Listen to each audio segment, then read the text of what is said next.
Eh bien, je suis content d'accueillir Tesselen ici, chers collègues, pour un talk du coup sur Flutter, expliquer comment est-ce que Flutter peint les écrans. Je vais demander comme pour le reste de la journée de commencer par l'applaudir. Et je te laisse la main.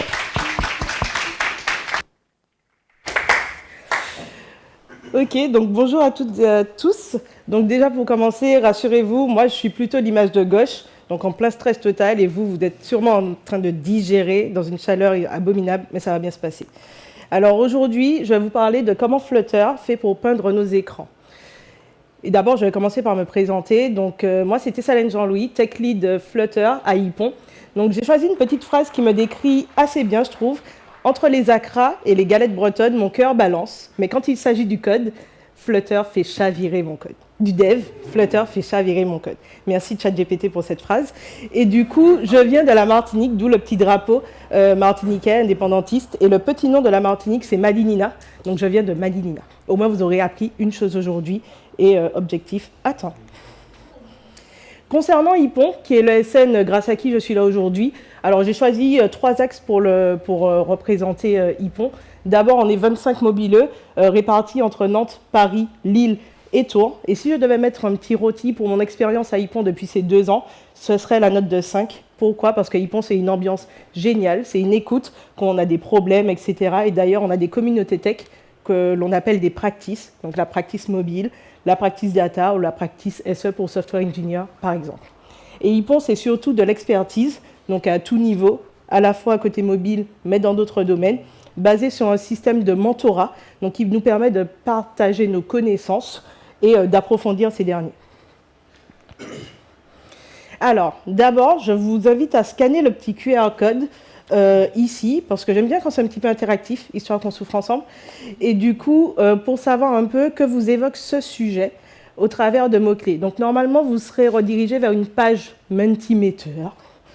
Si ce n'est pas le cas, on va faire comme si de rien ne s'était passé. Ouais, ça va ? C'est bon. Ok, génial. Et du coup, normalement, si tout se passe bien, quand vous soumettrez vos mots-clés, je les verrai affichés, sinon je cliquerai sur le lien, c'est pas grave. Juste pour avoir une petite idée de ce à quoi vous vous attendez au travers de ce talk. Du coup, je vous laisse rentrer vos différents mots-clés. Et si ça ne se met pas à jour, je mettrai le lien. Donc, vous avez rentré les mots-clés ? Et vous êtes en train de me dire que ça ne se met pas à jour, c'est ça ? Ok. Ok. Je vais essayer de rechercher le lien directement. Oups. Est-ce que je peux le cliquer dessus ? Ouais. Ouais. Ouais. Ah ok, ça m'a mis... génial. Ça m'a mis directement comme vous. Bon, vous savez quoi ? Effet démo oblige. On fera 100. Je sais plus c'était quelle page. Bon, je vais reprendre la présentation. C'est pas grave. Alors, vue présentation. Ok, j'ai compris. Alors, désolé pour le petit contretemps. Ici, avec Arc, je suis obligée de faire tout ça. C'est génial, mais bon, c'est pas grave. Oups. Viens là, petite fenêtre. Et hop là. Oh, c'est sport. Déjà que je transpire, je dois faire du sport. Vous savez quoi ? C'est pas grave, problème technique. Je vous propose de me les énoncer à haute voix. Ce sera beaucoup plus simple le temps que je fasse ça. Du coup, que vous évoque ce sujet de pipeline de rendu en Flutter ? Vous battez pas. Surtout, je parle français, ça va. Du coup, ça vous évoque quoi ? Quand je vous parle de pipeline de rendu ? Rien du tout ? Rien ? Bas niveau. Bas niveau, ok. Quoi d'autre ? Compliqué, ce qu'il y a. Ouais, autre chose ? Ok, donc on va apprendre beaucoup de choses aujourd'hui, je pense. Ouais, ok. Désolé pour le problème technique. Ah, c'est maintenant qu'il s'affiche, sérieux ? Ok. Tada. Ok, donc trop bien, intégration simple, widget personnalisé, amazing, set state, ok. Alors, on va commencer cette présentation, alors pas par présenter Flutter parce qu'il est assez connu comme framework cross-platform, mais plutôt par des grands axes pour lesquels il est connu justement.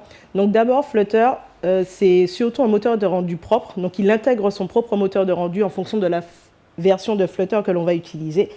Et du coup, ce qui permet de ne pas avoir d'intermédiaire entre le code Dart et le rendu final.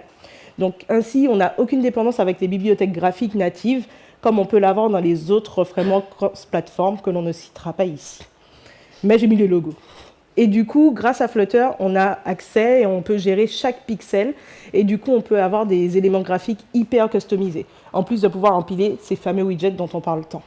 Et Flutter, c'est également un temps de développement qui est très diminué grâce au hot reload qui nous permet de voir quasiment instantanément nos changements quand il y a un changement au niveau de notre code Dart. Mais j'ai mis aussi que le look and feel natif était plutôt optionnel, c'est-à-dire qu'on n'a pas à attendre la mise à jour de la version de Flutter pour utiliser tel bouton Cupertino, donc iOS par exemple. Là, on peut vraiment faire du custom, aussi si on a des UX, UI designers qui sont chauds en fait. Et du coup, tout au long de cette présentation, je vous propose de nous baser sur quelques affirmations que l'on entend souvent, ou peut-être un peu moins, au sujet de Flutter, en commençant par celle-ci. Tout est widget en Flutter. Mais c'est quoi un widget? En fait, un widget, c'est tout simplement un bloc qui va décrire l'interface utilisateur. On parle de configuration statique ou encore de propriétés statiques. On parle d'état interne optionnel quand on parle de widget et aussi d'une méthode build qui permet de décrire ce qu'est un widget. Alors, si on prend un exemple très simple de cette application qui sert à visualiser mes dernières transactions, ici, je souhaiterais par exemple déjà afficher une barre au niveau du haut de mon écran qu'on appelle une app bar. Pour ceci, je vais définir un widget scaffold, ensuite une app bar qui, elle, aura mon fameux texte budgetly. Donc on aura plutôt cette hiérarchie-là, avec ces trois widgets. Par la suite, je veux un petit header qui m'affiche mon petit titre, mes dernières transactions. Donc pour ça, je vais avoir besoin du widget texte, ici pour les dernières transactions, un widget icon pour l'icône dollar qu'on voit ici, un widget sizebox pour le petit espace, et je vais wrapper tout ça dans une colonne pour que mes éléments soient structurés ainsi, et ensuite dans un container qui lui aura une petite couleur verte un petit peu pâle. Donc on aura plutôt cette hiérarchie-là, container et une colonne qui aura mes trois widgets. Enfin, si je veux une liste, plutôt avec mes transactions, avec juste une liste avec mon label et mon montant de transactions, ben, j'aurai plutôt cette hiérarchie-là qui ressemble à ça. Donc j'aurai une liste view, donc pour suggérer que c'est une liste que je vais afficher de transaction item. Alors j'ai wrappé avec la card qui est tout simplement ce petit effet d'élévation que l'on voit. Et dans ce transaction item, j'ai juste mon label et mon montant. Ensuite, j'étoffe un petit peu mon design et j'aimerais bien que mes trois éléments, donc je rajoute la date, le label et le montant, qui soient alignés de manière assez... j'ai pas le mot. Mais séparés de manière équivalente, disons ça.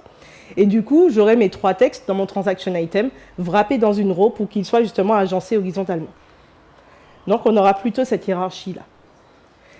Ensuite, je me dis, tiens, en dessous de mon label, j'aimerais bien un petit détail.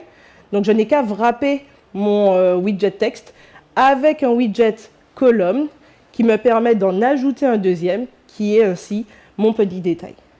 Et en fait, ainsi de suite, il suffit d'ajouter des widgets, de les empiler comme on dit. Et un dernier exemple avec la date pour lui donner un petit fond vert pour avoir mon design total.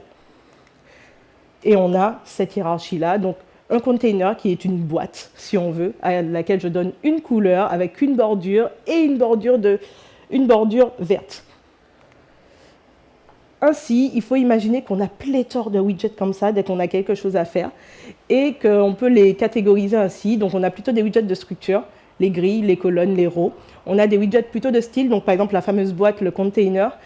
On aurait pu imaginer dans mon exemple ajouter un formulaire pour ajouter une transaction et du coup on aurait un widget form avec des form fields, donc des champs de formulaire ou encore une liste déroulante pour choisir la catégorie de ma description si je le souhaitais.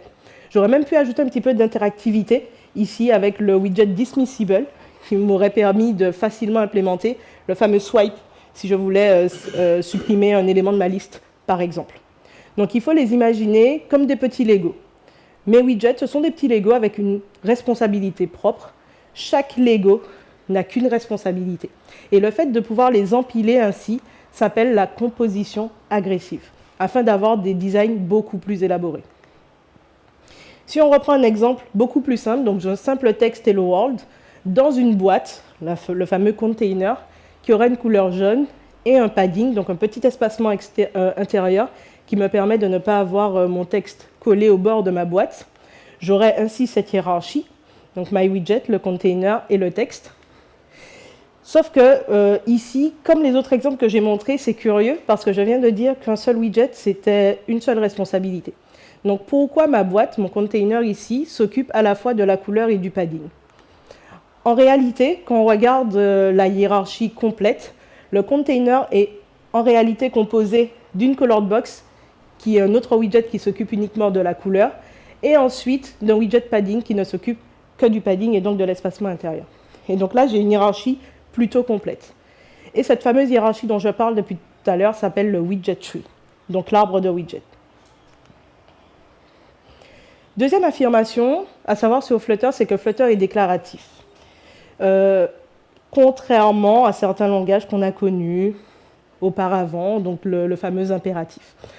Ça signifie quoi? C'est-à-dire qu'on n'a plus à dire à Flutter comment il doit dessiner les éléments selon certains changements. Et du coup là, notre interface utilisateur est fonction d'un fameux state. Donc quand le state change, notre interface utilisateur change. Et ce fameux state, c'est tout simplement une donnée qui va changer au cours du temps, qui va permettre de reconstruire notre interface utilisateur. Et d'ailleurs, c'est une notion que l'on va retrouver lorsqu'on va définir nos fameux widgets. On a entre autres deux types de widgets, les stateless et les stateful widgets. Le stateless, il faut vraiment l'imaginer comme une affiche de publicité, ici qui ne bouge pas. Si je veux que le titre il change ici, quoi de neuf Dunker, et pouvoir dire quoi de neuf Tessa, par exemple, je suis obligé d'appeler mon imprimeur, de lui donner la nouvelle affiche avec le nouveau titre, et ensuite réafficher. C'est vraiment l'idée du stateless widget. Ensuite, on a le widget plutôt vivant, donc le stateful, où là, il est un petit peu plus dynamique. Il faut le comparer plutôt à un tableau blanc. Si on veut effacer juste cette partie-là, on efface cette partie-là et on la remplace. Et la différence au niveau du code, c'est celle-ci. Quand je vais définir mon stateless widget ici, donc je vais étendre la fameuse classe stateless widget qui aura une méthode build, ici qui décrira mon widget. Alors qu'un stateful widget, lui, n'aura pas de méthode build, mais plutôt une méthode createState. Et c'est ce state que l'on va définir par la suite qui aura cette fameuse méthode build. Ok, mais ça change quoi? Typiquement, si je crée un stateless button, donc un stateless widget de type bouton, ici, je mettrai en paramètre sa couleur. J'imagine que lorsque ce paramètre change, j'aimerais bien que mon bouton change.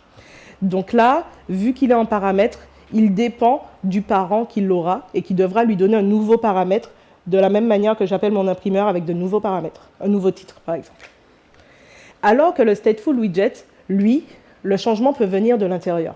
Typiquement avec la fameuse méthode setState. Il peut indiquer au framework que le fameux state a changé, ici la couleur de mon bouton, et de le prendre en compte. Mais en général, de manière empirique, on commence par un stateless widget et on bouge vers le stateful widget quand on a des limitations.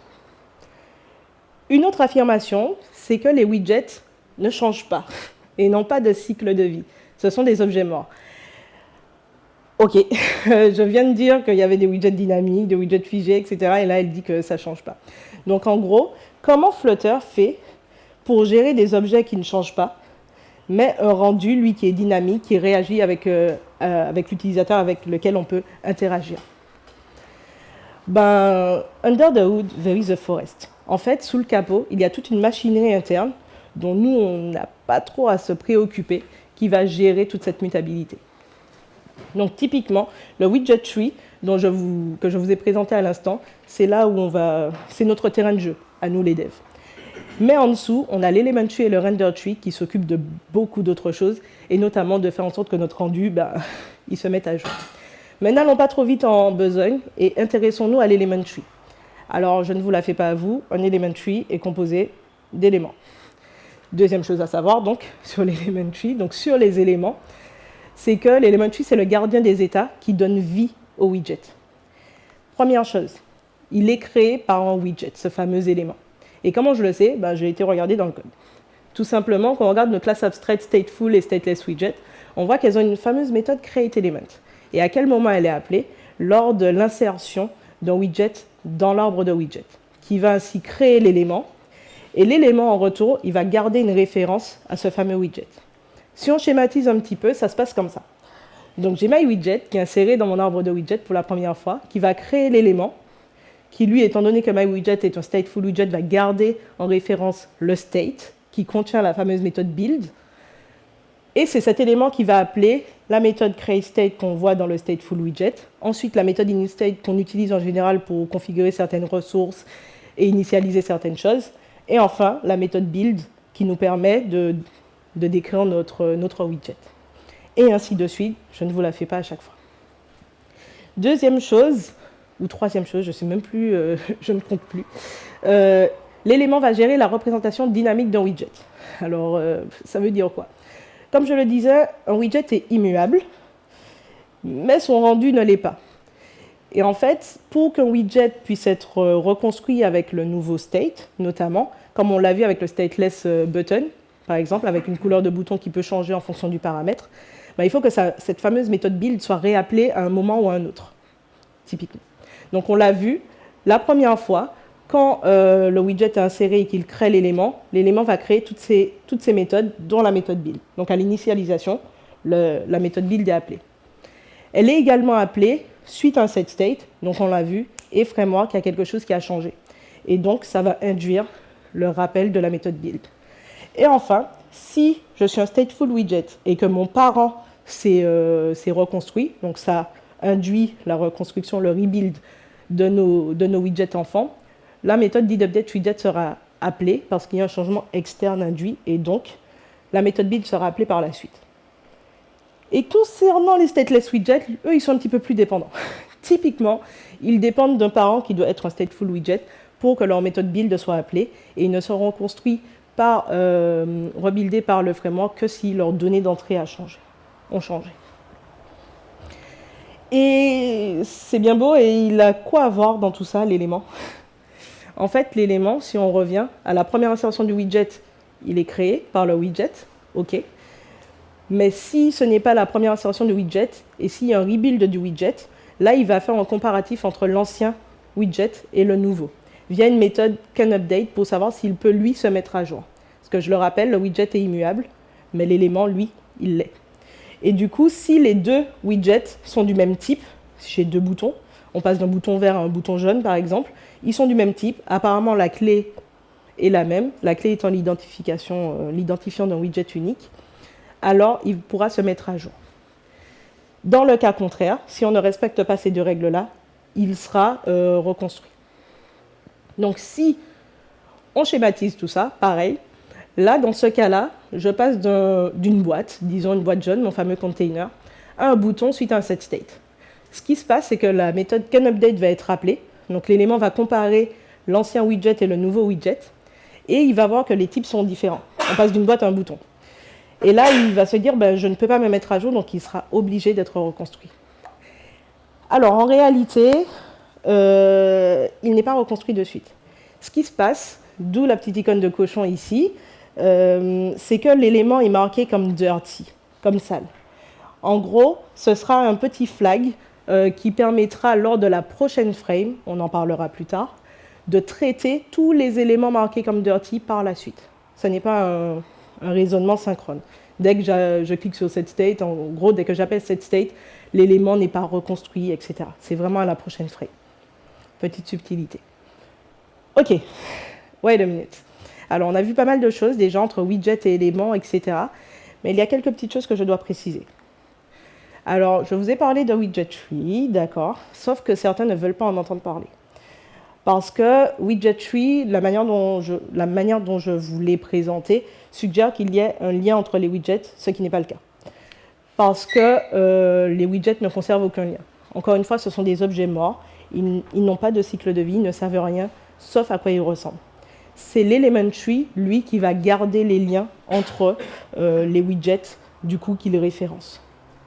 Et du coup, ce fameux element tree, certes, on ne On ne le manipule pas directement, mais il y a une petite implémentation que l'on connaît plutôt bien, le fameux build de contexte, que l'on retrouve notamment dans la fameuse méthode build, dans nos stateless ou stateful widgets. C'est ce fameux élément dont on parle depuis un petit moment. Donc certes, le développeur joue avec des widgets, mais il peut interagir avec l'élément. Et dans quel contexte on utilise ce build de contexte? Typiquement, souvent avec les inherited widgets, je ne vais pas forcément entrer dans les détails, mais rapidement, les inherited widgets permettent de propager certaines données. Et le plus connu, c'est le media query, qui nous permet notamment d'avoir la taille de l'écran, par exemple, de l'utilisateur, du téléphone de l'utilisateur. Ok, cet aparté étant fait, on a vu jusqu'ici que les widgets décrivaient, et ils ne font que ça d'ailleurs, alors que les éléments, eux, orchestraient tout ça et surtout maintenaient les liens, donc connaissaient leur place dans le fameux arbre. Mais qu'en est-il du render tree? Alors, minute papillon, d'abord, une dernière chose à savoir sur l'élément, c'est qu'il permet de lier un widget à son render object, encore un mot-clé. Mais le render object, je vous donne un petit indice, c'est celui qui compose du coup le render tree. Un render tree est composé de render object. Alors, voyons maintenant, on a vu quelques types de widgets, donc le stateless, le stateful, l'inherited rapidement, mais qui est hors scope ici. Mais il faut savoir qu'il y a un quatrième type de widget, qui est le render object widget, à ne pas confondre avec le render object tout court. J'y arrive, ça va bien se passer. Donc, d'abord, avant de parler de rendu, etc., il faut savoir qu'en Flutter, tous les widgets n'ont pas vocation à être rendus à l'écran. Il y en a que j'appelle des coquilles vides, qui ne servent qu'en termes de lisibilité dans notre code, par exemple. Et du coup, ceux-ci vont créer des component elements, donc ne vont pas produire de render object, alors que les render object widgets vont créer des render object elements qui vont créer des render objects. Je vais finir par dire RO, je pense, parce que c'est long. Et du coup, si on schématise et qu'on reprend notre hiérarchie beaucoup plus complète, ici, de notre petit exemple de Hello World sur fond jaune, en fait, c'est ceux en bleu qui sont des render object widgets, donc qui seront effectivement rendus à l'écran. Donc, in fine, notre colored box ici, qui est un render object widget, va créer un render object element qui va créer un render object qui ont leurs différentes implémentations, ici render box, render padding, render paragraphe, mais ça n'a pas vraiment d'importance. Tout ce qu'il faut savoir, c'est que l'element tree a l'image du widget tree, quand le render tree ne s'occupe que du rendu. Et quand il y a une modification, par exemple, ma colored box, disons qu'elle a changé de couleur, l'element tree en est notifié, il se met à jour en conséquence ici, donc il peut se mettre à jour, et c'est lui qui dit « Hey render », il y a quelque chose qui a changé, et qui va notifier via la méthode updateRenderObject le render box. Et dans le cas où il ne peut pas se mettre à jour, là il sera également marqué comme sale, ce fameux render object. Seulement si la structure a changé, donc la taille ou la position, ou encore si l'apparence a changé. Ok, donc jusqu'ici, on a vu qu'un widget était immuable, mais que son rendu ne l'était pas, et tout ça était possible grâce à l'element tree. Donc si on schématise un petit peu, il faut vraiment imaginer les widgets comme un plan d'architecte. On sait ce qu'on veut avoir. L'élément, lui, sera un petit peu le chef de chantier. Et le render object, lui, posera les briques et peindra les murs. D'ailleurs, ce fameux render object, qui compose le render tree, c'est quoi sa distinction par rapport aux autres? Donc typiquement, le widget répond au quoi. Je veux afficher quoi exactement? Quand le render object, lui, va répondre à la question du comment. Comment je l'affiche? Donc il a typiquement deux responsabilités, ce render object, celle de la mise en page, donc du layout, où je me place et quelle taille je prends, et une autre responsabilité, celle du dessin, à quoi je ressemble. Alors, il en a deux autres en réalité, donc on n'étoffera pas trop dans ce talk, mais c'est le heat testing. Donc étant donné qu'il sait où se placent les éléments, il peut gérer les interactions utilisateurs. Ou encore les semantics, il gère également tout ce qui est accessibilité. Mais pareil, ces deux responsabilités, on n'en parlera pas ici. Donc tout ça pour dire que le render object ne se demande pas ce qu'il veut afficher, mais où et comment il va les afficher. Donc si on prend un petit tableau récap des trois, Donc il faut imaginer que le render tree, c'est vraiment donc un arbre composé d'éléments, enfin en tout cas de widgets, pour ne pas vous troubler, de widgets immuables. Donc on parle d'instances, de configuration statique. Eux, ils sont rebuildés assez souvent. Ensuite, on a l'element tree, lui composé d'éléments qui, eux, sont muables, gèrent les liens, et du coup, avec le fameux build de contexte qui nous permet de savoir où il se place dans l'arbre. Et enfin, on a le render tree qui s'occupe de la position et de l'affichage. Et autre chose à savoir, qu'il ne recalcule que les parties nécessaires, afin que le rendu soit beaucoup plus efficace. Bon, on y vient. Et j'aime bien personnifier certaines choses pour mieux comprendre. Donc, j'ai imaginé une petite conversation entre les trois.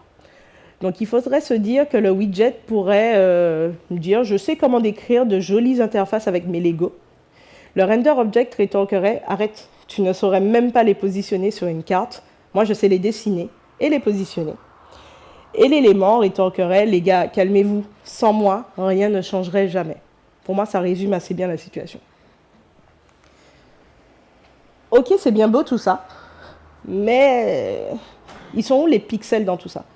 Parce que jusqu'à preuve du contraire, et je ne suis pas experte, mais je suis quasi sûre que mon téléphone n'en a que faire des render objects, des éléments, et encore moins des widgets.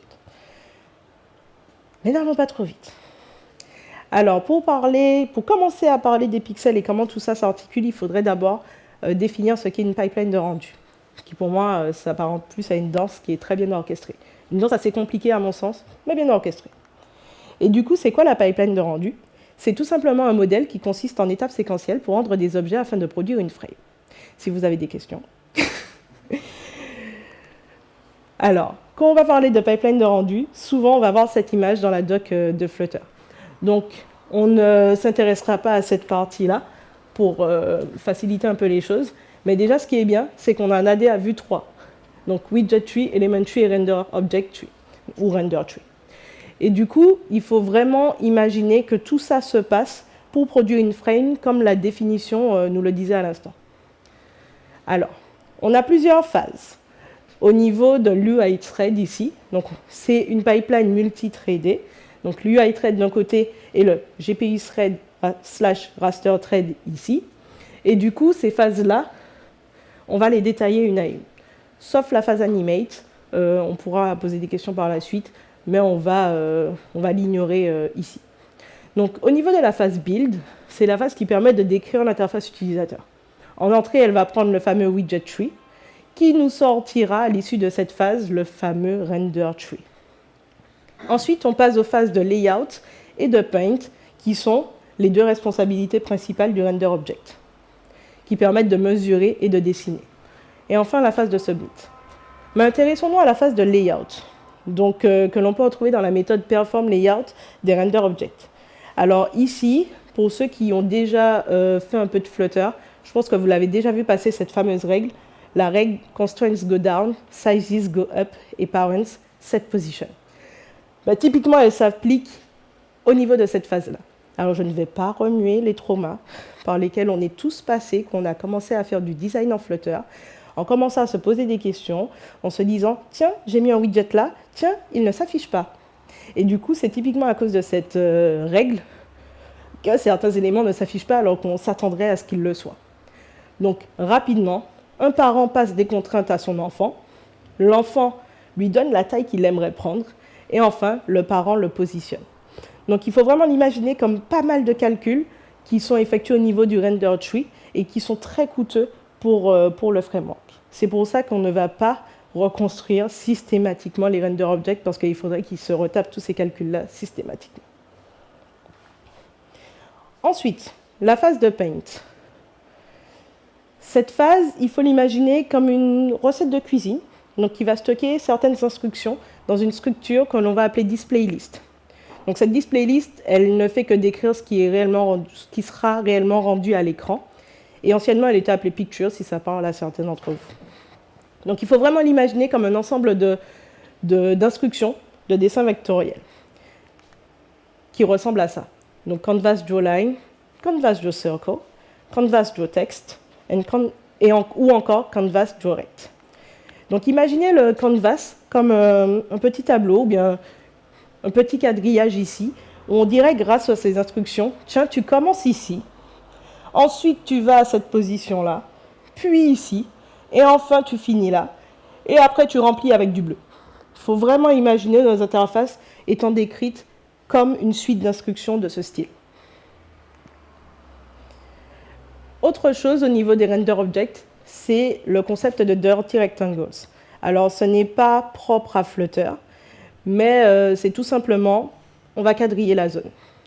On quadrille la zone de notre écran et on ne mettra à jour que les zones concernées par un changement.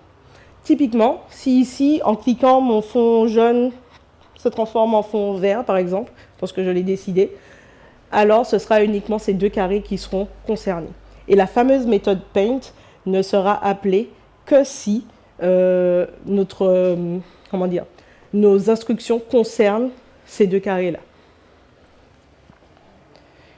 Et enfin, on a la phase de submit qui permet d'envoyer les fameuses instructions qu'on a vues, les display lists, au moteur de rendu via un layer tree. Donc, l'arbre de layer ou le layer tree, c'est tout simplement l'organisation de notre display list qui ressemble un petit peu à ça. Et ces fameuses couches, ce sont des unités qui peuvent contenir plusieurs layers. Donc, par exemple, des pictures, je rappelle l'ancien nom de la display list, donc tout simplement notre liste d'instructions, des transformations, des effets d'opacité, des clips, etc. Donc, on va se retrouver avec, par exemple, picture layer, transform layer, clip rect layer, ou encore opacity layer. Alors ça, c'est pas hyper important, mais la chose à retenir ici, dans le layer tree, pourquoi on sépare tout ça en couches, c'est pour pouvoir les repeindre de manière partielle. Imaginons que dans cette couche, ici, c'est dans cette couche qu'on a notre fameux Hello World qui a changé. Eh bien, ce sera que cette couche-là qui sera effectivement repeinte par la suite. Et un autre bénéfice, c'est de pouvoir isoler certaines animations. Pareil, si ici mon Hello World bouge et que l'animation se fait toutes les secondes, c'est que cette couche-là qui sera concernée. Et donc, nous permet d'avoir de meilleures performances. Ma montre. Et du coup, au niveau du process, ça se passe comme ça. Si on récapitule, le widget tree en entrée de notre phase de build, on ignore la phase d'animation. Ensuite, on a notre phase de layout. Donc, une fois que notre phase de build nous rend notre render tree, on passe à la phase de layout qui nous donne la taille et l'offset, donc la position par rapport aux parents. La phase de paint nous génère notre liste d'instructions.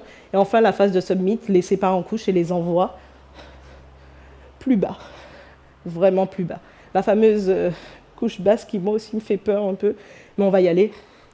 Et du coup, ici, on a notre fameux raster thread, composé, du coup, de notre moteur de rendu. Alors, à quoi il sert, typiquement? Il sert à convertir nos fameuses instructions, donc jawline, jawcircle, etc., séparées en couches, etc. Donc déjà, à composer ces fameuses couches, et ensuite à les convertir en instructions compréhensibles par le GPU. Ça se passe notamment grâce à la phase de rasterization, qui est un peu comme le dernier coup de pinceau. Donc, comment ça se passe? On a notre layer tree, donc on lui donne à manger à ce fameux moteur de rendu. Donc, il va le parcourir, et pour chaque instruction, il va les convertir en appels compréhensibles, donc avec les fameuses API Vulkan, OpenGL, Metal, etc., pour communiquer avec notre GPU. Ensuite, une fois que c'est converti, on va mettre tout ça, stocker tout ça dans un frame buffer, donc les fameux pixels, une fois qu'il l'a compris, ce fameux GPU, et envoyer tout ça à l'écran. Donc à partir de là, on est au niveau du GPU qui s'en occupe de ces fameux pixels. Et du coup, j'ai parlé de moteur de rendu. Alors, je ne vais pas forcément entrer dans les détails de la différence entre les deux, mais ce qu'il faut savoir, c'est qu'en Flutter, on a deux moteurs de rendu, un historique et un petit peu plus récent. Donc, on a Skia d'un côté, donc l'historique, et Impeller de l'autre. Skia étant plus généraliste qu'Impeller, qui a été conçu pour les besoins de Flutter. La différence vraiment entre les deux, c'est que l'un va minimiser les impacts des shaders, les shaders étant des petits programmes d'exécution qui vont s'exécuter directement sur le GPU pour avoir des animations des fois un petit peu plus complexes. Et du coup, ces fameux shaders qui vont s'exécuter directement sur le GPU, Impeller, lui, va les pré-compiler, va les pré-calculer. Et du coup, alors qu'en Skia, lui, il va les compiler plutôt à la volée. Et on peut se retrouver avec ce qu'il y a, avec des petites saccades, des petits junks au niveau de nos animations quand elles sont très complexes. Donc en général, on passe au impeller par défaut et après on réfléchit. Alors, attention, parce que quand on le présente comme ça, donc je vous ai dit que tout ça permettait de produire une frame.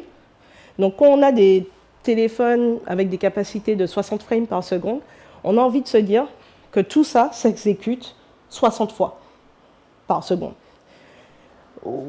Peut-être, mais peut-être pas. En réalité, il faut imaginer que le framework est assez paresseux, réactif, mais paresseux.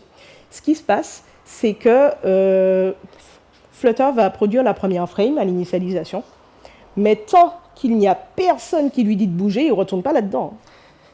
Clairement pas. Il se met en mode pause, en mode je gère mes futurs, mes callbacks, etc. Mais je ne gère pas de rendu. Vous avez vu le travail que c'est? J'ai pris 1 heure pour vous le présenter. D'accord? Donc il faut vraiment s'imaginer. Après, en général, on a des applications beaucoup plus complexes que ça. Donc en général, ça s'effectue 60 fois par seconde. Si on a de la chance et qu'on le fait bien. Mais il faut vraiment l'imaginer comme un framework paresseux. Il ne fait que ce qui est nécessaire. Et vous l'avez vu aussi au travers de toutes les petites optimisations entre éléments, render object, etc. Enfin, il fait du sale avec tout ça, en disant ça c'est sale, et puis je le traiterai à la prochaine frame. Seulement si on me dit de créer une prochaine frame. Ok? Cool. Ceux qui ont la ref. On a vu beaucoup de choses. Mais du coup, tout ça c'est bien beau d'avoir ce genre de connaissances-là. Mais au quotidien, ça ne nous sert pas vraiment, si ce n'est au travers de quelques concepts. Par exemple, le repaint boundary. Je l'ai vu passer quelques fois, mais avant de m'y intéresser réellement, ok, on le met ou on ne le met pas, et puis on verra ce que ça fait. Le repaint boundary, il sert à quoi? Il sert à éviter de rebuilder trop souvent certaines couches. Et quand je parle de couches, je parle des fameux layers qui sont transmis au moteur de rendu. Si on prend un exemple simple, j'ai une liste composée d'éléments, donc juste un texte, avec devant un petit widget qui tourne. D'accord? Vu que la liste view va générer mes widgets au fur et à mesure et de manière dynamique, mais j'ai le risque que tout mon élément soit tout le temps redessiné. Et il faut imaginer une liste avec quelques centaines d'éléments, mais à chaque tic d'animation, à chaque fois que mon objet qui tourne va déclencher un tic d'animation, mais en fait, il va être redessiné.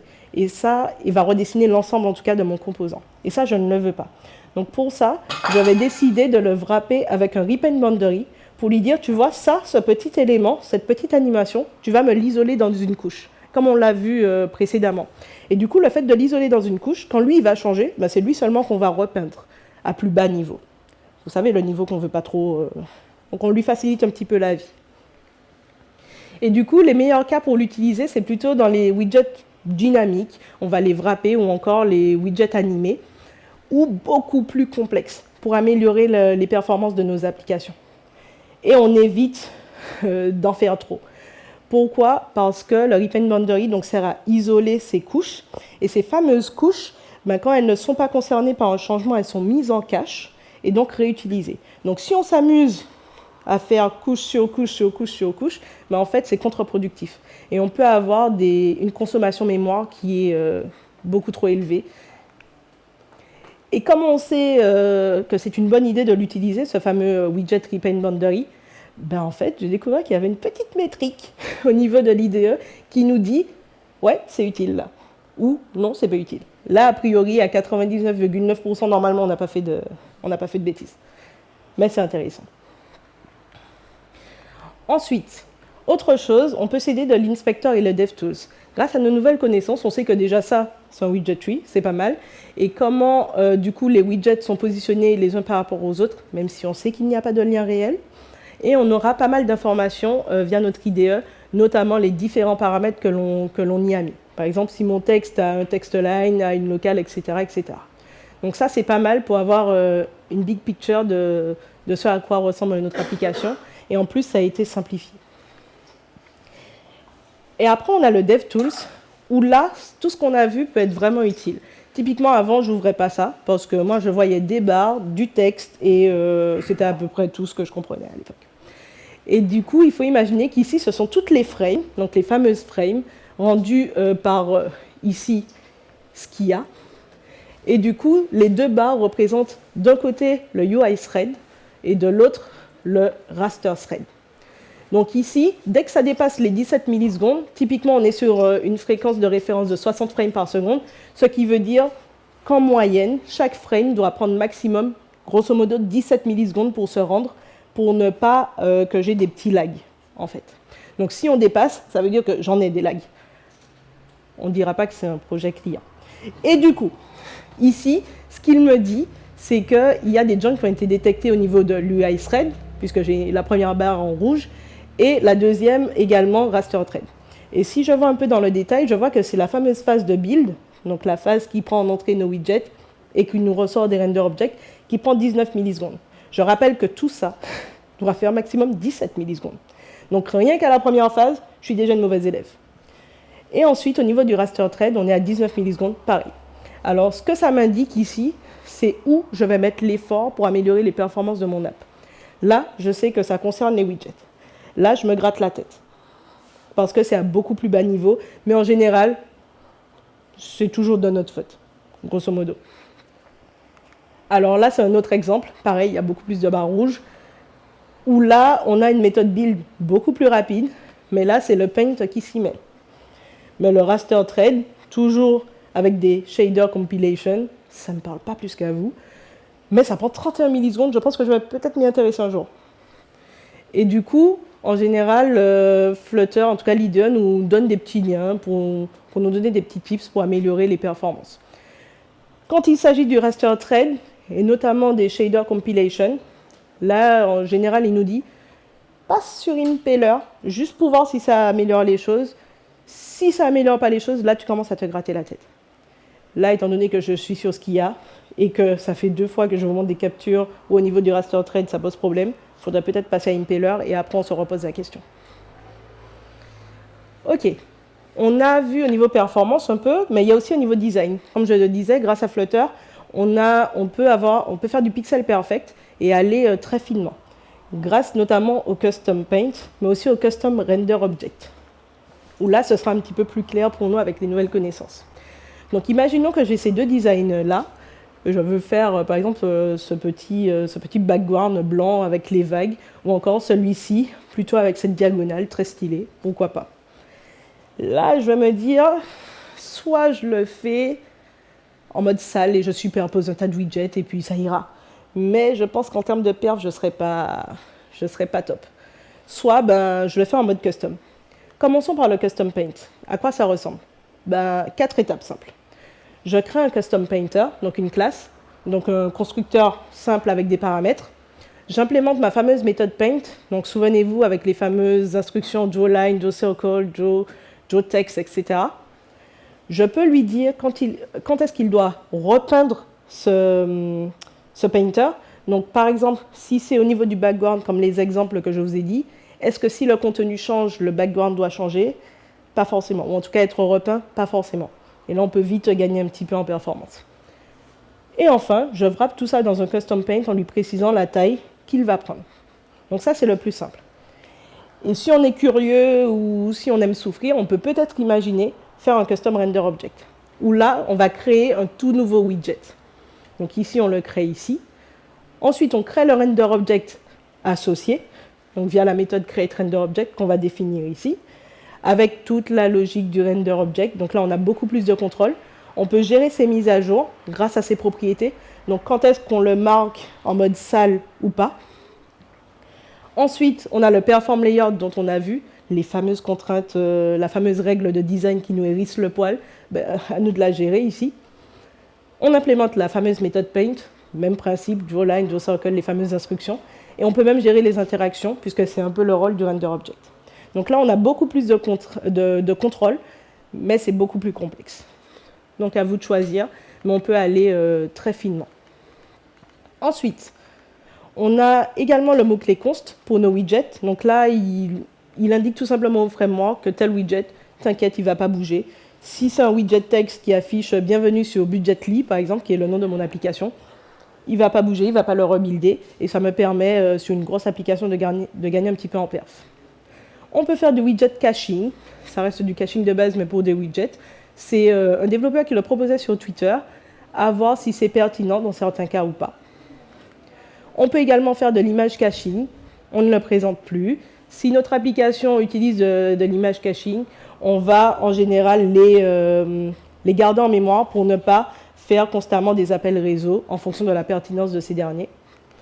Et enfin, on peut même imaginer faire du lazy loading, donc avec les fameux list view builder ou les grid view builder, qui nous permettent de dessiner uniquement ce qui est visible à l'écran. Donc là, on va avoir une pertinence quand on va avoir des éléments de plusieurs centaines d'éléments, voire plusieurs milliers d'éléments. Comme ça, on gagne en performance, et les off-screen widgets, ce sont les widgets qui sont construits juste avant d'être visibles à l'écran. Donc ce sont autant de concepts que vous pouvez regarder, être curieux d'implémenter et voir si ça correspond à votre usage. Pour récapituler, nous, en tant que dev, on joue avec des Lego, qui, eux, sont convertis. À partir de là, on ne fait plus grand-chose.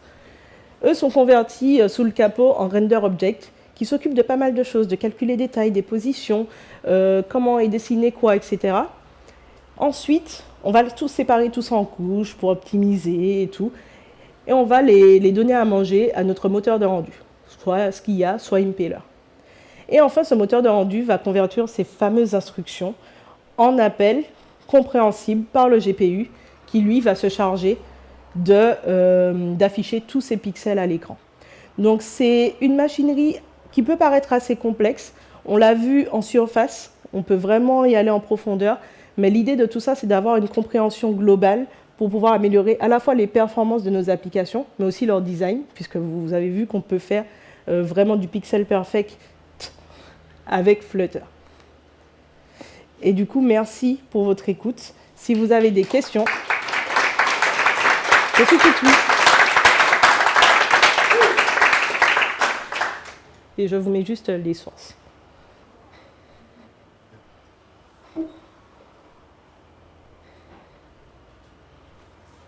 Question? Ok, bah on se laisse là du coup. Hein. Merci encore.